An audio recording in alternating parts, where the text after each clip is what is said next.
রিজার্ভের ধারাবাহিক পতনে আর্থিক নিরাপত্তা নিশ্চিতে বাংলাদেশকে 2023 সালে $470 কোটি ঋণ সহায়তা দেওয়ার চুক্তি করে আইএমএফ। পরে 2024-এ অন্তর্বর্তী সরকার এসে চুক্তি করে আরও $80 কোটি ঋণ। তবে সংস্থাটি থেকে অনুমোদিত ঋণের $550 কোটির মধ্যে পাওয়া গেছে মাত্র $360 কোটি।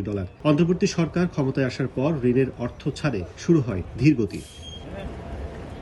ওয়াশিংটন ডিসিতে আইএমএফের সঙ্গে বৈঠকের পর গভর্নর জানালেন, ঋণের বাকি অর্থ ছাড়ে আবারও সৃষ্টি হয়েছে অনিশ্চয়তা।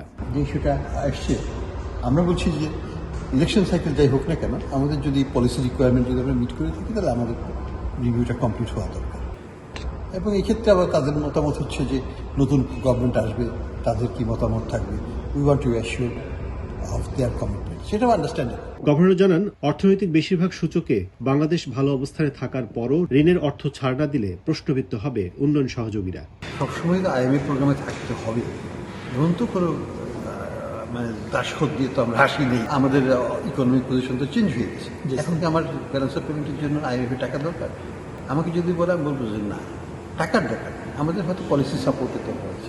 টাকা ইস্যুটা হচ্ছে যে একটা পলিসি এজেন্ডা তৈরি করা, এই সরকার যতটুকু পারে সেটাকে বাস্তবায়ন করা এবং আগামী সরকারের জন্য একটা পথ নির্দেশনা রেখে দেওয়া।